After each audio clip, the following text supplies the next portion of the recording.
વાલા વિદ્યાર્થીઓ, આજે આપણે દ્રાવણ ચેપ્ટરનો લેક્ચર 9 પહોંચી ગયા. છેલ્લે આપણે અભિસરણની વાત કરતા હતા.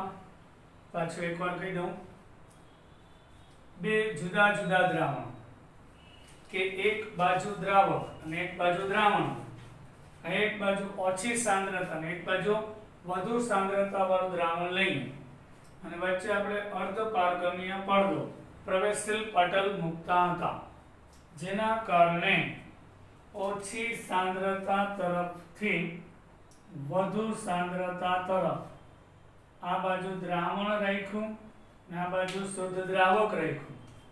તો ઓછી આ SPM કહેવાય, સેમી પરમિએબલ મેમ્બ્રેન્સ. આપણે સેલોફેન પેપર, પાર્ચમેન્ટ પેપર ખાસ પ્રકારના છિદ્રાળુ કાગળ હોય છે, જે પાણીના કણને પસાર થવા દેશે પણ દ્રાવ્ય કણોને પસાર થવા દેતા નથી.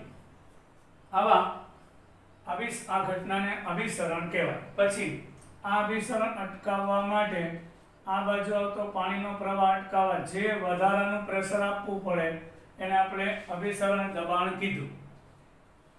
અને આ વિભાગ એટલે અભિસરણ દબાણમાં નિર્દેશ કરેલી પરિઘટનાઓ અભિસરણને આધારે સમજાવી શકાય છે. એટલે ઘણી બધી ઘટનાઓ જે કુદરતમાં થાય છે, આપણા ઘરની અંદર, આપણી આસપાસ, આપણા પર્યાવરણમાં, એમાંથી અમુક અભિસરણને આભારી છે. સારના દ્રાવણમાં આથેલી કાચી કેરી, આથેલી એટલે અહીંયા આથવણની, આથેલી એટલે આથણાની કેરી. સાંદ્ર દ્રાવણની અંદર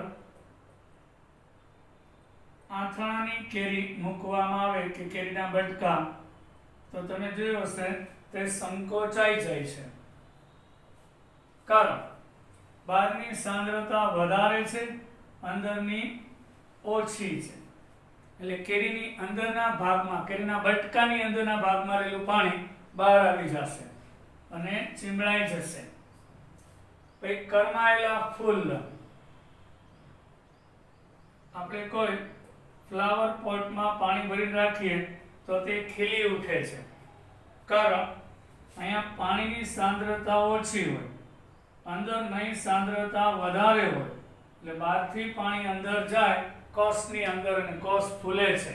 એટલે કે ફૂલ કરમાઈ ગયેલું હોય તો તાજું થઈ જશે, નવફલિત થાય એટલે કે તાજું બની જશે.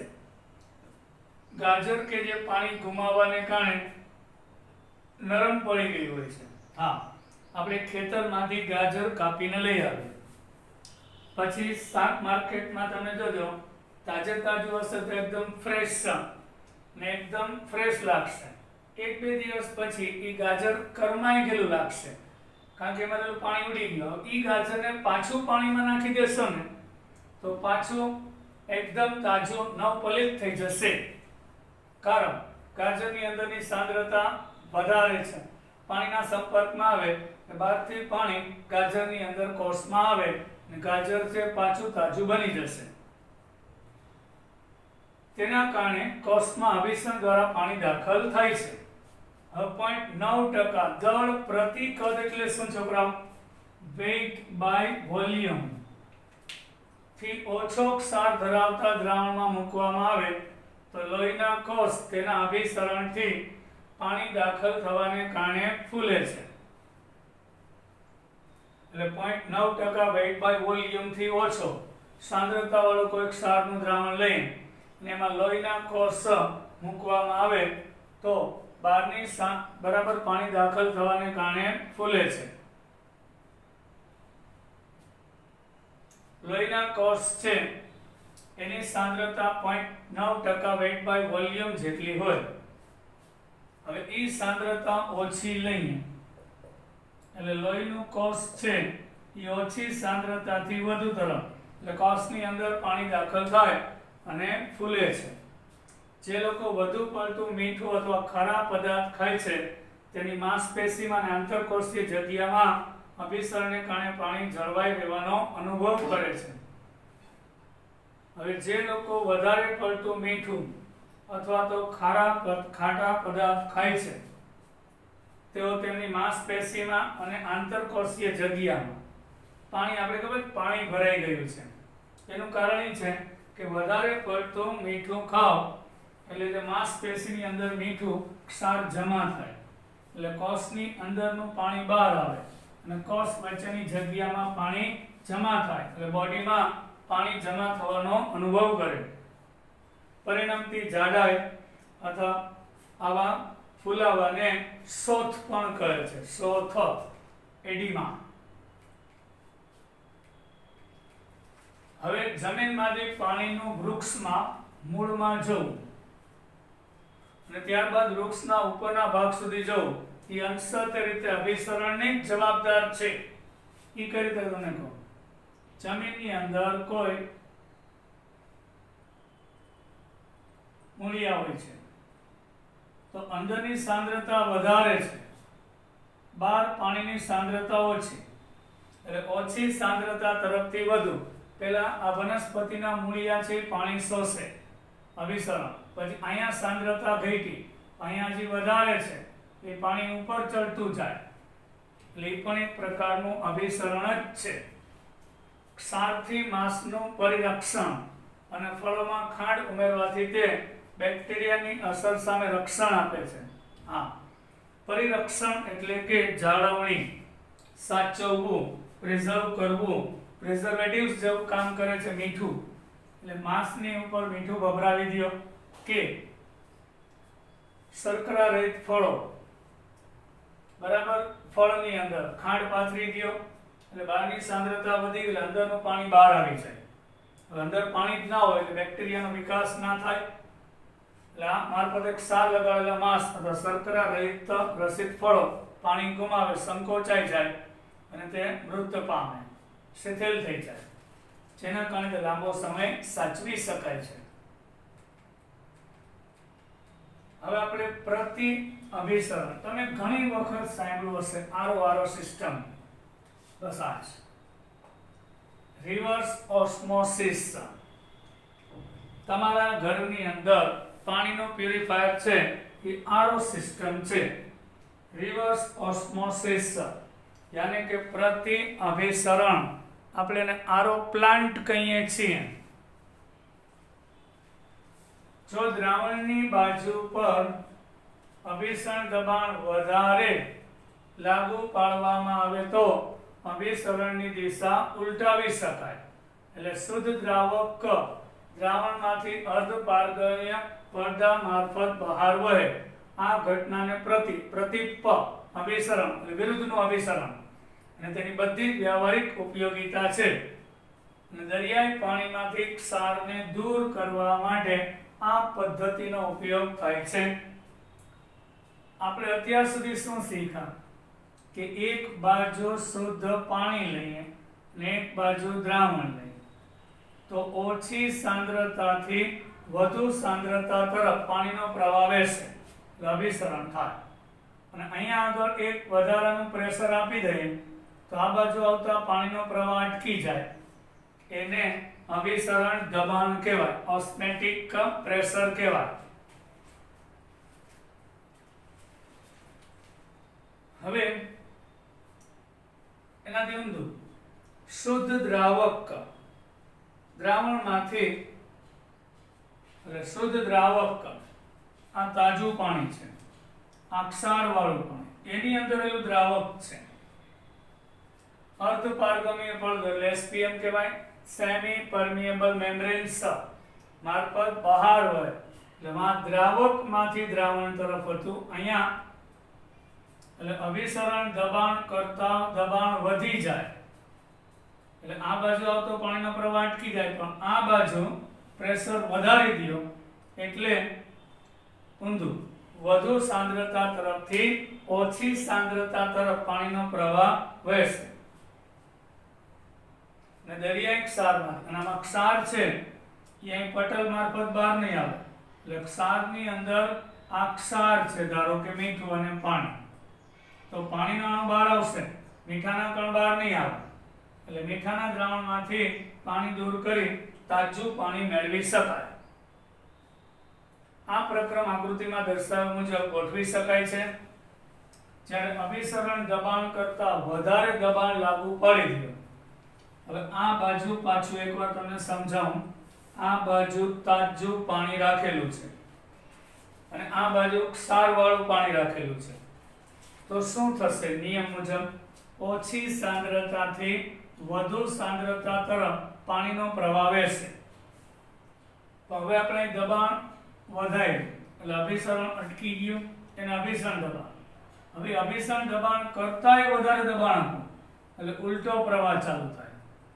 એટલે ક્ષારવાળા દ્રાવણમાંથી એટલે વધુ સાંદ્રતાવાળા દ્રાવણમાંથી તાજું પાણી એટલે ઓછી સાંદ્રતા તરફ પાણીનો પ્રવાહ, ક્ષારનો નહીં, શુદ્ધ દ્રાવકનો પ્રવાહ વધુ સાંદ્રતાથી ઓછી સાંદ્રતા તરફ વહેશે. એને પ્રતિપરાસરણ. તો દરિયાના પાણીમાંથી શુદ્ધ પાણી મેળવવા માટે આ પદ્ધતિ વપરાય. આ હેતુ માટે પોલિમર પલડાની અનેક જાતો પ્રાપ્ત છે. હા, પોલિમર એટલે કે એક પ્રકારનો પ્લાસ્ટિક હોઈ શકે, રબર હોઈ શકે, એ રીતે આવા અર્ધપારગમ્ય પડદા પણ બનાવી શકાય. એને પોલિમર કહેવાય. પ્રતિ અભિસરણ માટે ઊંચું દબાણ જરૂરી હોય. સામાન્ય વપરાતો છિદ્રાળુ પડદો યોગ્ય આધાર પર ગોઠવેલ સેલ્યુલોઝ એસિટેટની ફિલ્મો હોય છે. આ યાદ રાખજો. આ જે પડદો છે છિદ્રાળુ એ સેલ્યુલોઝ એસિટેટની ફિલ્મ હોય છે. સેલ્યુલોઝ પાણી માટે પારગમ્ય છે. ખેતરમાં થતું સેલ્યુલોઝ આપણે સુતરાઉ કપડાં પહેરીએ છીએ તે, કાગળ બનાવીએ છીએ તે પાણીને પસાર થવા દેશે. તેમાં અશુદ્ધિઓ અને એમાં રહેલા ક્ષારો અપારગમ્ય હોય છે એટલે આરપાર પસાર થવા દેતો નથી. એટલે આ પડદો જનરલી સેલ્યુલોઝ એસિટેટનો હોય છે અને સંશ્લેષિત પોલિમર પદાર્થ છે. એટલે ખેતરમાં મળતું રૂ કપાસ સેલ્યુલોઝનું એસિટિલેશન કરો એટલે સેલ્યુલોઝ એસિટેટ બનશે. એનો પડદો બનેલો હોય છે. હાલમાં સમયમાં ઘણા દેશો તેના પીવાના પાણીની જરૂરિયાતને પહોંચી વળવા બિન ક્ષારીયકરણ પ્લાન્ટનો ઉપયોગ કરે છે. એટલે કે ક્ષારને દૂર કરવા માટે આ પદ્ધતિનો હાલમાં ઉપયોગ કરવામાં આવે છે. હવે આપણે છોકરાઓ પહોંચ્યા લખાણ સંબંધિત ક્વેશ્ચન. તેમાં સૌથી પહેલા આપણે વાત કરશું દાખલો 2.9. રકમ વાંચો. 298 કેલ્વિન તાપમાને શુદ્ધ પાણીનું બાષ્પ દબાણ 23.8 મિલીમીટર મર્ક્યુરી ઊંચાઈ છે. 50 ગ્રામ યુરિયા 850 ગ્રામ પાણીમાં ઓગાળેલ છે. તો આ દ્રાવણ માટે પાણીનું બાષ્પ દબાણ અને તેનો સાપેક્ષ ઘટાડો કેટલો થશે? અહીંયા રાઉલ્ટના નિયમનો ઉપયોગ કરવો પડશે. આપણે રાઉલ્ટના નિયમનો ઉપયોગ કરીશું.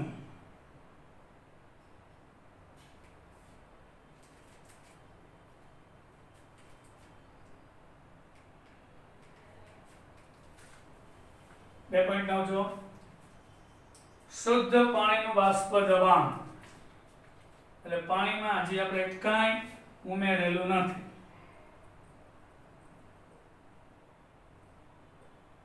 તો શુદ્ધ પાણીનું બાષ્પ દબાણ P1 અંશ થશે એ 23.8 મિલીમીટર મર્ક્યુરી. એટલે અહીં જે મેનોમીટર રાખ્યું હોય એમાં પારાની ઊંચાઈ બતાવે. W2 મતલબ કે દ્રાવ્યનું ગ્રામમાં વજન યુરિયા. W2 એટલે દ્રાવ્ય. M2 દ્રાવ્યનો અણુભાર યુરિયાનો અણુભાર 60 ગ્રામ પ્રતિ મોલ. W1 દ્રાવક પાણીનું ગ્રામમાં વજન. M1 પાણીનું અણુભાર 18 ગ્રામ પ્રતિ મોલ. તો આપણને ખબર જ છે છોકરાઓ રાઉલ્ટનો નિયમ છે એટલે અબાષ્પશીલ દ્રાવ્યને બાષ્પશીલ દ્રાવકમાં ઓગાળીને દ્રાવણ બનાવવામાં આવ્યું. તો અહીંયા સાપેક્ષ ઘટાડો કેટલો? દ્રાવ્યના મોલ અંશના સમપ્રમાણમાં હોય છે. દ્રાવણના બાષ્પ દબાણનો સાપેક્ષ ઘટાડો કેટલો? તો કે દ્રાવ્યના મોલન્સ જેટલો હોય છે. હવે દ્રાવ્યના મોલન્સ એટલે કે દ્રાવ્યના મોલ છેદમાં કુલ મોલ. x2 એટલે મોલન્સ કોના? દ્રાવ્યના. પણ તમને કીધું કે જ્યારે દ્રાવ્યનો જથ્થો ખૂબ જ ઓછો હોય એટલે n1 ની સાપેક્ષમાં n2 ને અવગણતા એટલે n2/n1 થશે. હવે n2 એટલે કે W2 ના છેદમાં m2. n2 એટલે દ્રાવ્યના મોલ એટલે દ્રાવ્યનું વજન છેદમાં દ્રાવ્યનો અનુપાત. n1 એટલે કે દ્રાવકનું વજન છેદમાં દ્રાવકનો અનુપાત. W2 ના છેદમાં m2 આવી જાય. W1 ઉપર m1 ચાલ્યું જાય તો અહીં W2 50 છે. એને ગુણ્યા પાણીનો અણુભાર 18 છે. m2 60 છે ને 850 0.017 આવ્યું. એ મોલન્સ આવ્યો. કોનો? દ્રાવ્યનો મોલન્સ આવી ગયો. તો P1 અંશ માઈનસ P1/P1 અંશ બરાબર 0.017. એમાં શુદ્ધ પાણીનું બાષ્પ દબાણ આપ્યું છે. યુરિયા ઓગળ્યા પછી બનતા દ્રાવણનું બાષ્પ દબાણ ગોતવું છે. તો આ 23.8 23.8 લઈએ તો આ સામે જશે એટલે 23.8 માઈનસ P1 બરાબર 23.8 ગુણ્યા 0.017 એટલે 23.8 માઈનસ P1 બરાબર 0.4046 એટલે P1 બરાબર 0.4046 માઈનસ 23.8 એટલે 23.39 यानी कि 23.4 મિલીમીટર થાય. એટલે આમ દ્રાવણમાં પાણીનું બાષ્પ દબાણ 23.4 મિલીમીટર પારાની ઊંચાઈ જેટલું હોય છે. આથી પાણીનું બાષ્પ દબાણ સમજાણું ને છોકરાઓ? હવે આપણે આગળ વાત કરીએ. દાખલો 2.10 2.9 જોઈ ગયા. હવે 2.10 ની વાત કરીએ. 750 મિલીમીટર મર્ક્યુરી દબાણ એટલે પારાની ઊંચાઈ હાઈટેડ. પાણીનું ઉત્કલન બિંદુ 99.63 અંશ સેલ્સિયસ છે. 750 મિલીમીટર હાઈટ હોય, પાણીનું ઉત્કલન બિંદુ 99.63 છે. 500 ગ્રામ પાણીમાં કેટલા ગ્રામ સુક્રોઝ એટલે ખાંડ ઉમેરવું જોઈએ જેથી તે 100 અંશ તાપમાને ઉકળે. હવે પાણી માટે Kb આપી દીધો છે. મોલલ ઉન્નયન અચળાંક 0.52 degree Celsius kelvin into mall inverse. તો ઉત્કલન બિંદુનો વધારો કેટલો થાય? તો કે 99.63 હતું એમાંથી 100 થાય છે તો ડેલ્ટા TB 0.37 અંશ થશે. પાણીનું વજન 500 ગ્રામ, અણુભાર 18 ગ્રામ. સુક્રોઝ ખાંડનો અણુભાર 342 ખબર છે. તો આપણે સુક્રોઝનું એટલે દ્રાવ્યનું ગ્રામમાં વજન મેળવવું છે તો મળી જાય. ડેલ્ટા TB બરાબર Kb ઇન્ટુ m. મોલલ ઉન્નયન અચળાંક વાળું સૂત્ર એના પરથી અજ્ઞાત પદાર્થનો અણુભાર કે કોઈ પણ એક અજ્ઞાત વસ્તુ હોય તેમ આપી શકાય. તો ડેલ્ટા TB બરાબર Kb. મોલાલિટી એટલે 1000 ગુણ્યા દ્રાવ્યનું વજન છેદમાં દ્રાવ્યનો અણુભાર ગુણ્યા દ્રાવકનું વજન. તો W2 ને સૂત્રમાં કરતા બનાવતા delta TB into m2 into W1 છેદમાં Kb ઇન્ટુ 1000. તો W2 થશે 0.37 ગુણ્યા 342 એને ગુણ્યા 500 એના છેદમાં 0.52 ગુણ્યા 1000 એટલે 121.67 ગ્રામ જવાબ થશે। હવે 2.11 લઈ છોકરા દાખલો 2.11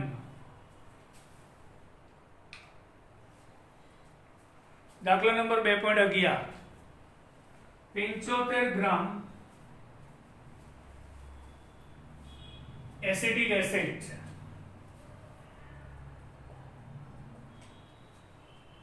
માં ઉમેરવા પડતા એસ્કોર્બિક એસિડ એટલે વિટામિન સી C6H8O6 એનું સૂત્ર છે એનું દળ કેટલું થશે જેથી ગલન બિંદુ 1.5 અંશ જેટલું ઘટાડી શકાય। ગલન બિંદુમાં 1.5 નો ઘટાડો થાય KF આપેલું છે 3.9 કેલ્વિન ઇન્ટુ કિલોગ્રામ પ્રતિ મોલ છે।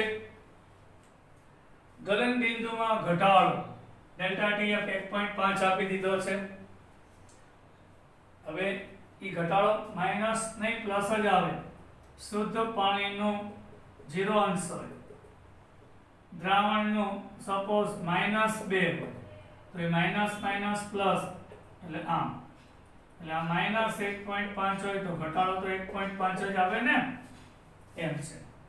પછી તફાવત સેલ્સિયસમાં લો કે કેલ્વિનમાં કઈ ફેર ના પડે। જો બતાવો હું 0 અંશ માઈનસ 1.5 તો એ 1.5 આવે।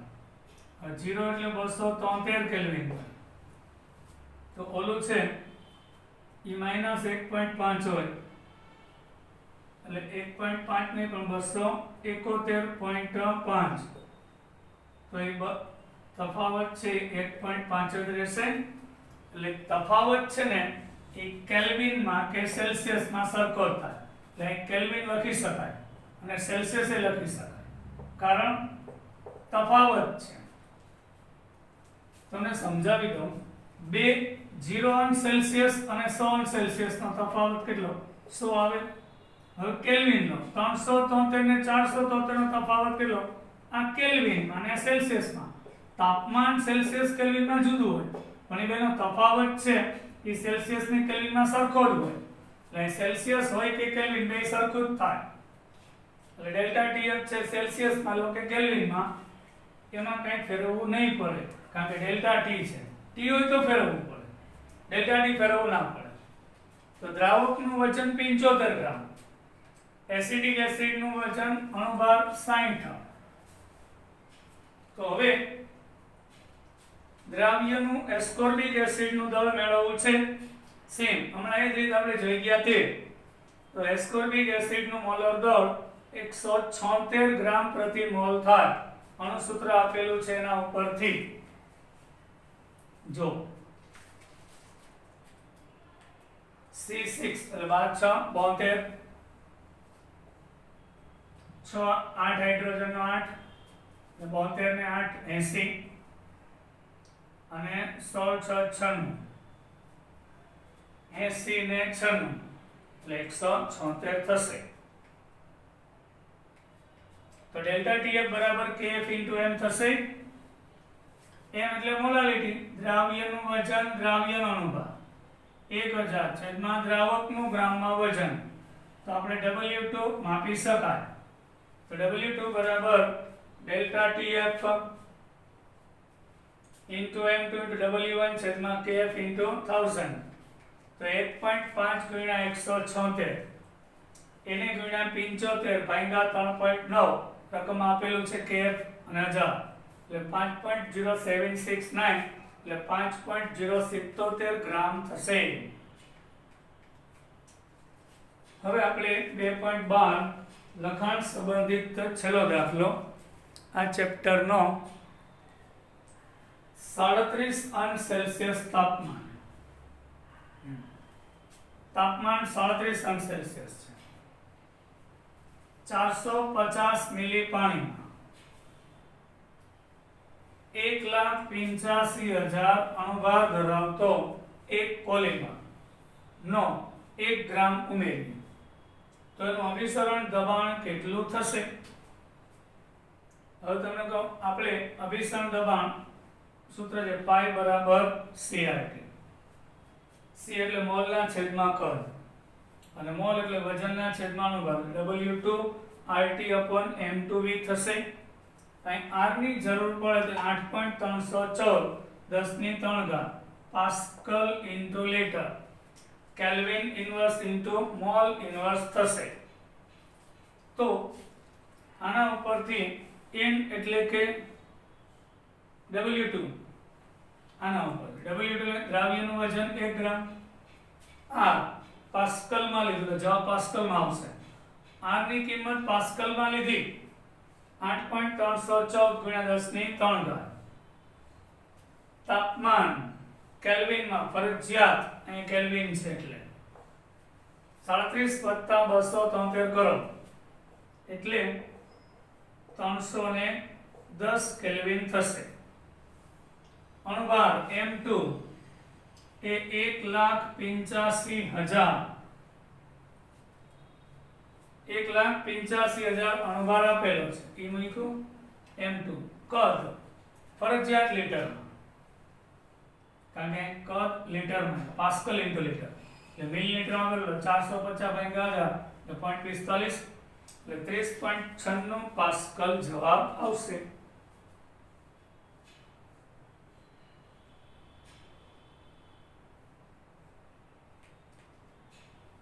હવે આપણે એક નવા પોઈન્ટ ઉપર જઈએ છીએ. એ લખાણ સંબંધિત પ્રશ્ન પૂરો થયા. પ્રતિપરાસરણ જોયું. અસામાન્ય એબનોર્મલ એટલે નવી ટૂંક નોંધ પહોંચી ગયા. યસ, આ ચેપ્ટરનો જે મુખ્ય અને છેલ્લો પોઈન્ટ અને અતિ ઇમ્પોર્ટન્ટ અસામાન્ય અણુભાર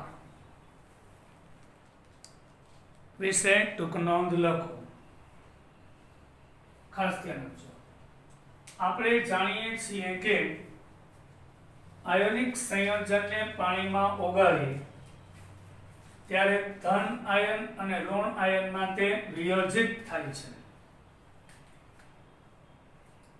જો સંયોજન આયોનિક હોય તો જેમ કે KCl લઈએ તો પાણીમાં K+ અને Cl- થાય. હવે મને જવાબ આપજો.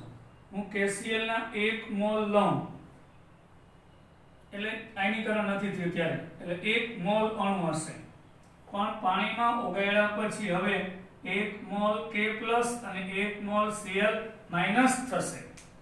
મતલબ કણની સંખ્યા બમણી થઈ. તો આપણે સંખ્યાત્મક ગુણધર્મ ભણી ગયા છોકરાઓ. બાષ્પ દબાણનો સાપેક્ષ ઘટાડો, ઉત્કલન બિંદુમાં ઉન્નયન, ઠાર બિંદુનો ઘટાડો. હવે મારે તમને શીખવાડવું છે અતિશય. આ પોઈન્ટ શીખવાડતા પહેલા ખાસ ધ્યાન આપજો અને ભૂલ નહીં કરતા. ઉત્કલન બિંદુ સંખ્યાત્મક ગુણધર્મ છે નહીં.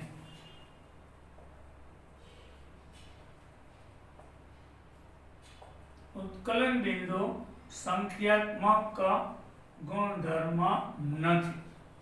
કેમ? સાબિતી આપો. 100 મિલી પાણી હોય કે 500 મિલી હોય કે 5000 મિલી હોય, પાણીનું ઉત્કલન બિંદુ ફિક્સ જ છે. કેટલું? 100°C જ રહેશે. એટલે જે તે પદાર્થનું ઉત્કલન બિંદુ છે પ્રવાહી એ સંખ્યાત્મક ગુણધર્મ નથી.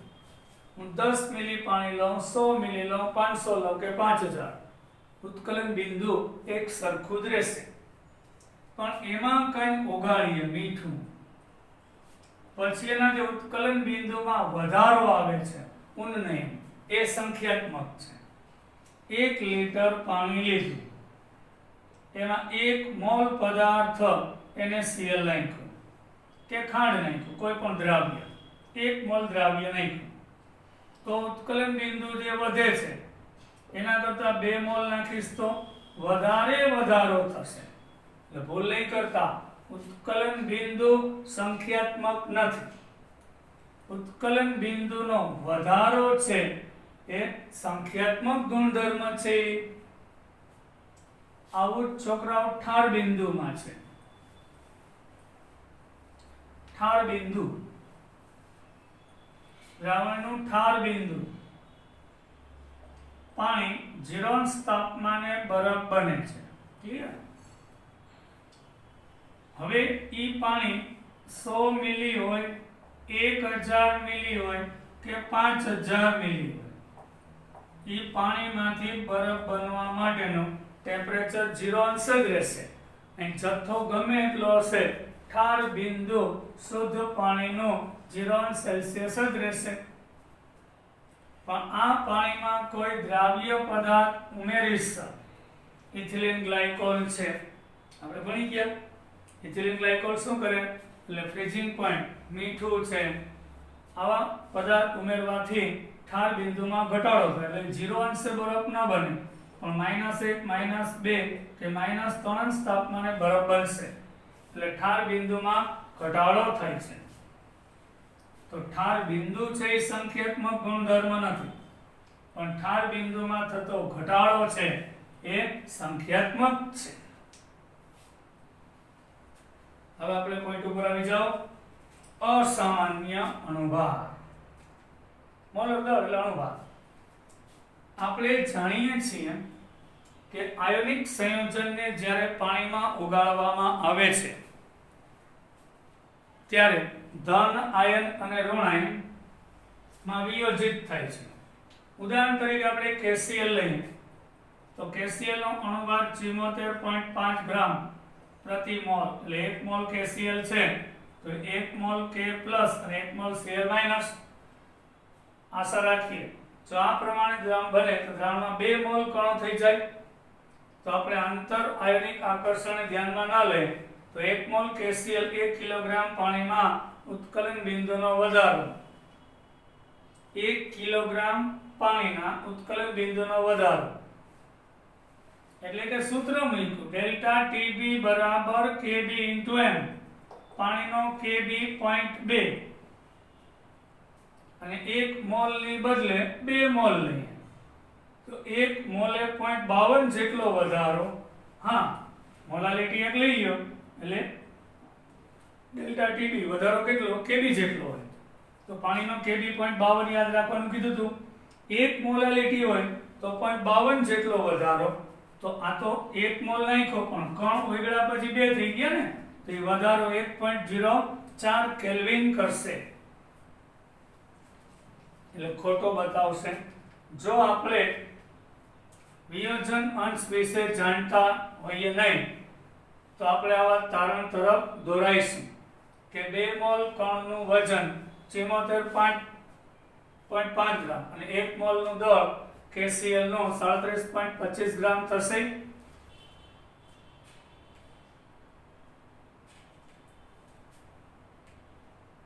જો KCl નો 1 મોલ હોય તો 74.5 ગ્રામ થશે KCl નો. વિયોજન અંશ એટલે કેટલા ટકા વિયોજન થાય છે, બરાબર? તો અહીંયા જો અડધું થયું એટલે 74.5 ભાગ્યા 2 કરો તો 70 ના અડધા 35 થાય, 4 ના અડધા 2 થાય અને 5 છે એના અડધા 2.5 થાય એટલે 39.5. 35 ને 2 37 0.25 અહીંયા. એટલે આ કેમ કરાય ખબર? ભાગાકાર 70 છે એના અડધા કરો 35, 4 ના અડધા કરો 2, 0.5 ના અડધા કરો 0.25 એટલે 37.25 થાય છે. એટલે અડધું થયું કારણ કે 1 મોલ હતો એમાંથી કણ K પ્લસ અને Cl માઈનસ એટલે K પ્લસ અને Cl માઈનસ નું વજન ભાગ્યા 2 એટલે એવરેજ અણુભાર 37.25 થઈ જાય. આ એ નિયમને પ્રકાશમાં લાવે છે કે જ્યારે દ્રાવ્યનું આયનમાં વિયોજન થતું હોય તો અત્યાર સુધી આપણે કઈ પ્રોબ્લેમ કેમ ના થયો દાખલામાં? કારણ કે આપણે બધા દાખલાની અંદર અવિયોજિત એટલે જેનું વિયોજન થતું નથી, ઓગળી જાય, ખાંડ, યુરિયા, ગ્લુકોઝ, સુક્રોઝ આ બધા પદાર્થ પાણીમાં ઓગળી જાય છે તો એનું આયનીકરણ થતું નથી, અવિયોજિત પદાર્થો હતા એટલે પ્રોબ્લેમ નથી. હવે આયોનિક પદાર્થ કે જે આયનીકરણ પામે છે પાણીમાં એમાં જ પ્રોબ્લેમ થાય. તો KCl નો વાસ્તવિક અણુભાર 74.5 છે. તો આપણે પ્રયોગ કરીને માપીએ તો એ બે ભાગમાં વહેંચાઈ જાય. તો એ બે કણનો સરવાળો ભાગ્યા 2 એ દેખીતી વાત છે, એવરેજ જ આવશે.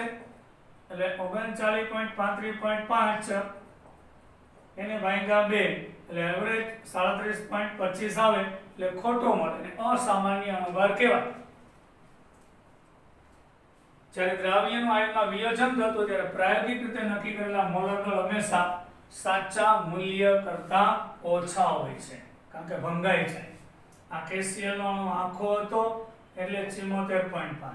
આયનીકરણ થાય એટલે આ બે કણના દળનો સરવાળો ભાગ્યા 2 એટલે અડધો થઈ જાય. એટલે સાચો ન મળે પણ ઓછો. 3 કણ આપતા હોય તો ત્રીજા ભાગનો થઈ જાય. 4 કણ આપતું હોય તો પ્રાયોગિક અણુભાર ચોથા ભાગનો થઈ જાય, કારણ કે આયનીકરણ થાય, કણ છૂટા પડી જાય ત્યારે અણુભારને અસામાન્ય ખોટો અણુભાર કહેવાય. હવે એ જ રીતે ઇથેનોઇક એસિડ એટલે કે એસિડિક એસિડ છે, એના અણુઓ બેન્ઝીનમાં નાખીએ તો દ્વિઅણુ બને છે. આવું સામાન્ય રીતે નીચા પરાવૈદ્યુત એટલે ડાઇલેક્ટ્રિક અચળાંક ધરાવતા દ્રાવકમાં બને. પાણી છે એની ધ્રુવીયતા સૌથી વધારે છે, એનો ડાઇલેક્ટ્રિક અચળાંક ખૂબ જ ઊંચો છે. પાણી એનો ડાઇલેક્ટ્રિક અચળાંક ખૂબ જ ઊંચો 80 છે, પણ બેન્ઝીન અધ્રુવીય છે એટલે એનો ડાઇલેક્ટ્રિક અચળાંક ઓછો, ધ્રુવીયતા ઓછી છે. તો આ કિસ્સામાં દ્વિતીયકરણને કારણે એટલે ડાયમરાઇઝેશન બે અણુ જોડાય જાય તો કણની સંખ્યા ઘટે, એને સુયોજન કહેવાય. તો એ નીચે પ્રમાણે દર્શાવી શકાય. તો અણુભાર હોય એના કરતા વધારે મળશે. તો જો આપણે એસિટિક એસિડ લઈએ CH3COOH એના બે અણુ જોડાય છે. હજી એક ખાસ યાદ રાખજો, એસિટિક એસિડને પાણીમાં ઓગાળું છું તો આયનીકરણ થાય, વિયોજન થાય, તો અણુભાર હોય એના કરતા ઓછો મળે. પણ એસિટિક એસિડને બેન્ઝીનમાં નાખું છું તો ત્યાં બે અણુઓ વચ્ચે આંતર આણ્વીય હાઇડ્રોજન બંધથી જોડાય અને ડાયમરાઇઝેશન બે અણુનું જોડાવું કહેવાય. તો એના કારણે તેનો અણુભાર હોય એના કરતા બમણો થઈ જશે.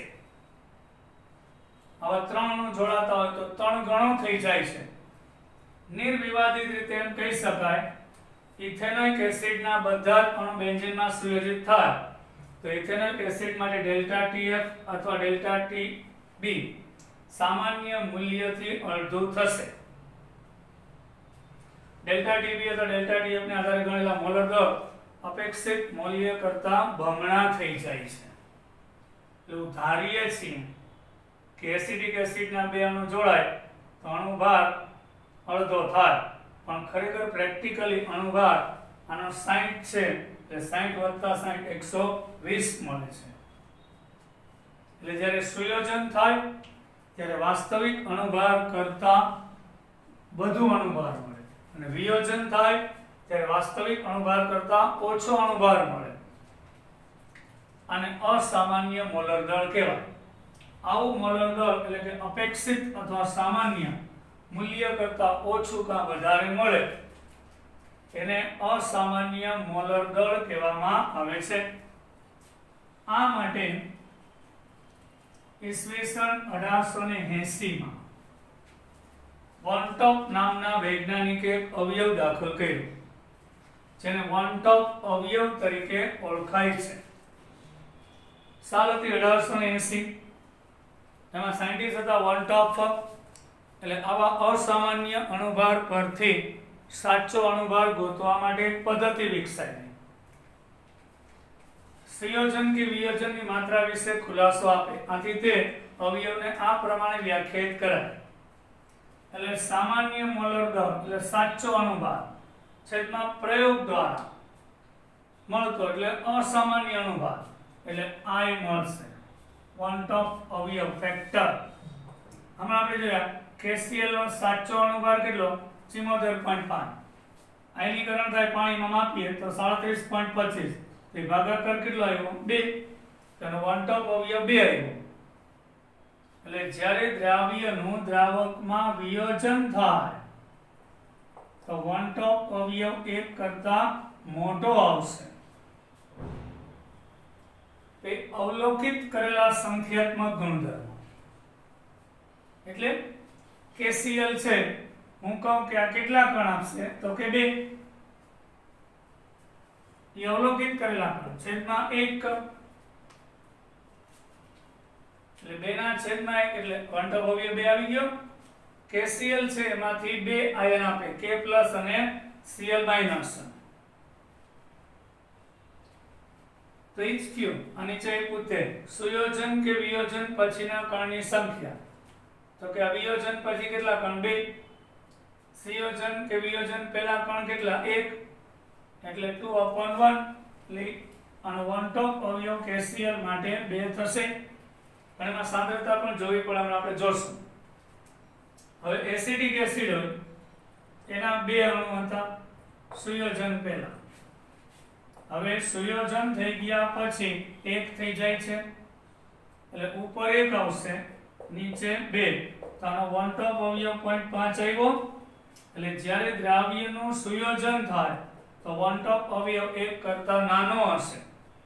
હવે યુરિયા હોય પાણી નાખો તો ઓગાળ્યા પહેલા કણની સંખ્યા અને ઓગાળ્યા પછી સરખી જ રહેશે તો વન ઓફ અવયવ 1 આવે. એટલે જ્યારે I1 આવે એનો મતલબ કે તમારા પદાર્થનું સુયોજન કે વિયોજન થતું નથી. એ વન ઓફ અવયવ કહેવાય. અહીં અસામાન્ય મોલર દળ પ્રાયોગિક રીતે નક્કી કરવું મોલર દળ હોય છે.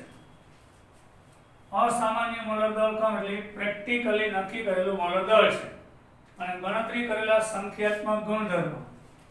અબાષ્પશીલ દ્રાવ્ય સુયોજન અથવા વિયોજન પામ્યું નથી એમ ધારીને ગણવામાં આવે છે.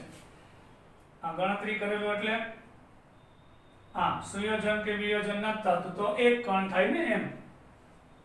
તો સુયોજનના કિસ્સામાં I નું મૂલ્ય 1 કરતા ઓછું હોય છે. હમણાં પાછું એકવાર એસિડિક એસિડના 2 કણ જોડાય તો એમાંથી 1 કણ બની જાય.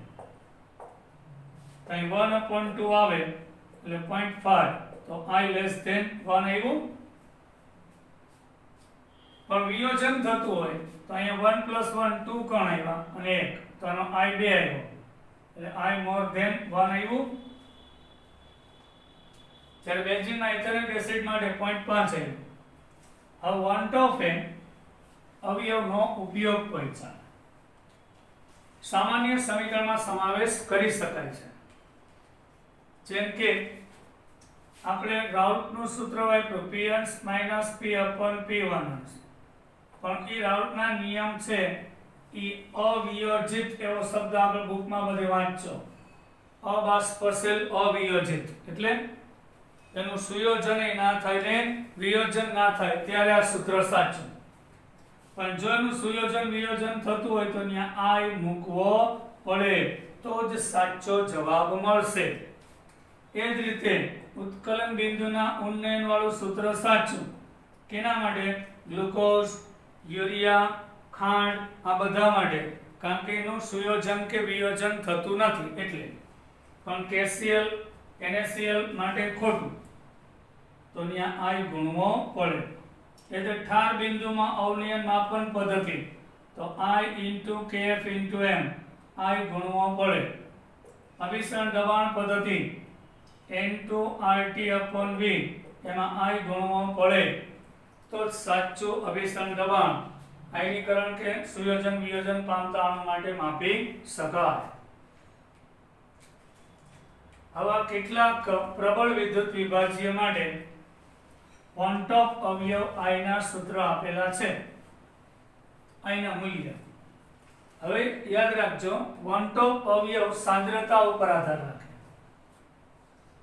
NaCl, KCl, MgSO4 ને K2SO4 એના વન ટોપ અવયવ I ના મૂલ્ય,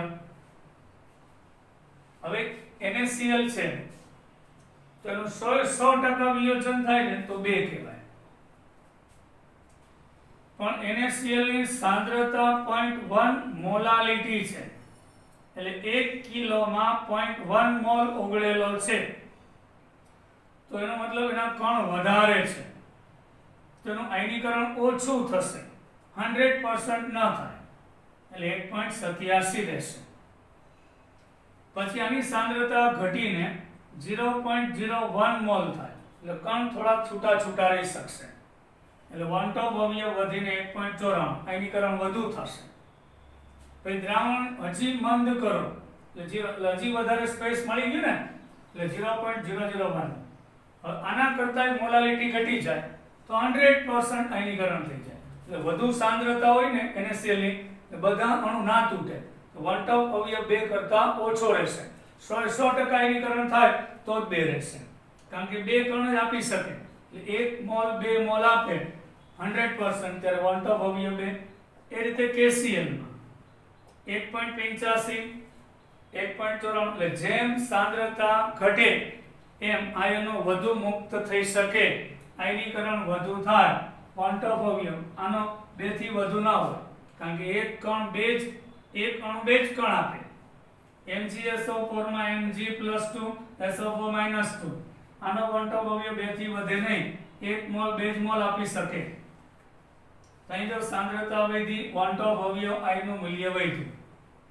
K2SO4 માં 3 કણ આપી શકે, એટલે 2 ધન ને 1 ઋણ, એટલે 1 મોલ 3 મોલ આયન આપે, વધુમાં વધુ વન ટોપ અવયવ 3 થાય, પણ વધુ સાંદ્રતા હોય તો એ 3 કરતાં ઓછો હશે.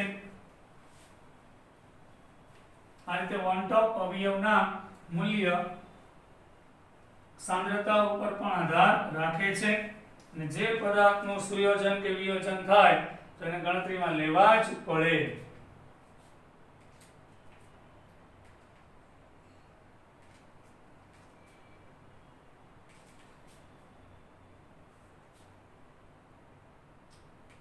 હવે આપણે દાખલો 2.12 પૂછ્યા, ઉદાહરણ ઇન્ટેક્સ ક્વેશ્ચન પૂરા કર્યા. ઉદાહરણ 2.12, આ ચેપ્ટરની થિયરી અહીંયા પૂરી થઈ. 25 ગ્રામ બેન્ઝીનમાં ઓગાળેલ 2 ગ્રામ બેન્ઝોઇક એસિડ, તમને 25 ગ્રામ બેન્ઝીન આપેલું છે,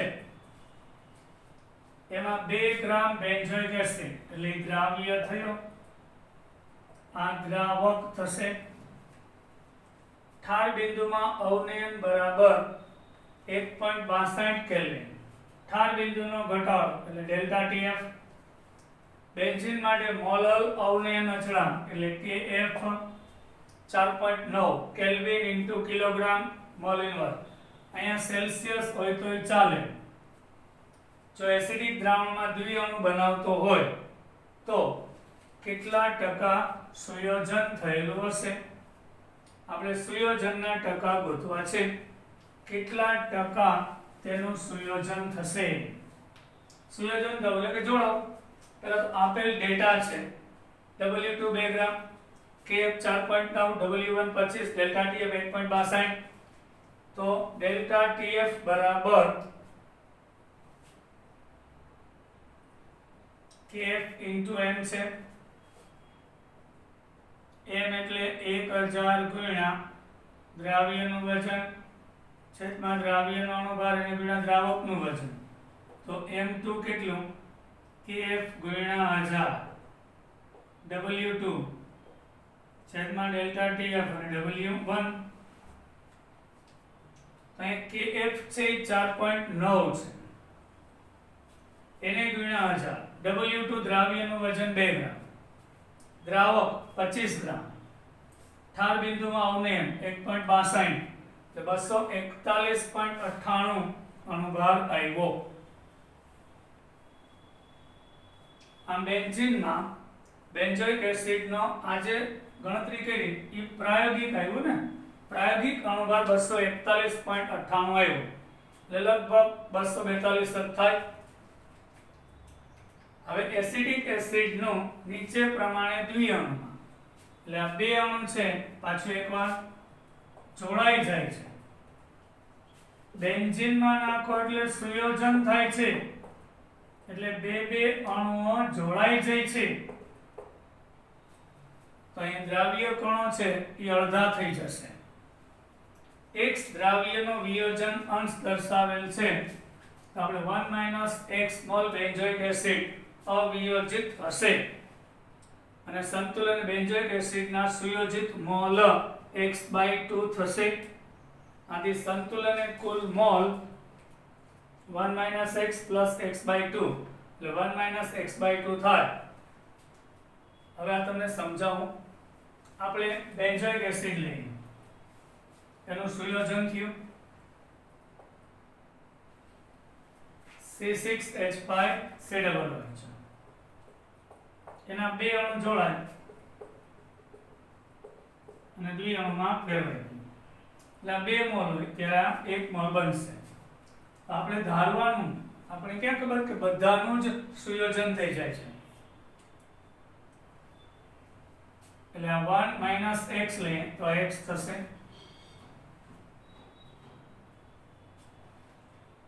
તો સંતુલન બેન્ઝોઇક એસિડના સુયોજિત મોલ કેટલા? x/2. ઈ કેમ? આનાથી અડધા હોય ને, એટલે આ 1 - x તો એનાથી અડધું એટલે x/2.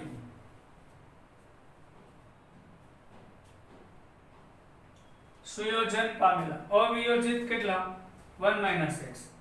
એટલે આ એક ભાગ લઈને એમાંથી x જેટલાનું સુયોજન થાય છે, તો આમાંથી અડધા થાય ને x/2. હવે બેનો સરવાળો કર્યો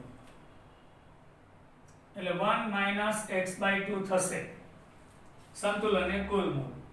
તો સંતુલન કણના મોલની કુલ સંખ્યા 1/2 અવયવ I બરાબર થાય. સંતુલન કણના મોલ સંખ્યા આ 1/2 અવયવ I બરાબર, એટલે I બરાબર સામાન્ય અનુભાગ છેદમાં અસામાન્ય અનુભાગ. તો એ કિંમત મૂકતા 122 ના છેદમાં 241.58, કારણ કે બેન્ઝોઇક એસિડનો પ્રેક્ટિકલ સાચો અનુભાગ 122 છે, x/2. એટલે આ જે ભાગાકાર આવશે અહીંયા 122 ભાગ્યા 241.58, એટલે 1 - x/2 બરાબર 122 ભાગ્યા 241.98 છે. આને ઓલી સાઈડ લઈ જાય એટલે x/2 બરાબર 1 - 122 ના છેદમાં 241.98, એટલે x/2 બરાબર 1 - 0.504 થાય, એટલે 0.496 થશે. તો x બરાબર 2 ગુણ્યા 0.496 એટલે 0.992 થાય, અને એને ગુણ્યા 100 કરો, આ વિયોજન અંશ આવ્યો એટલે 99.2% થશે. વિયોજન અંશ એટલે ખબર જ છે, એક ભાગમાંથી સુયોજન, એક ભાગમાંથી કેટલા ભાગનું સુયોજન થાય એનો સુયોજન અંશ કહેવાય. હવે આપણે નેક્સ્ટ લેક્ચરમાં પાછા મળીશું. જય હિન્દ. આ ચેપ્ટર પૂરું થયું. દાખલા અને સ્વાધ્યાય બાકી છે.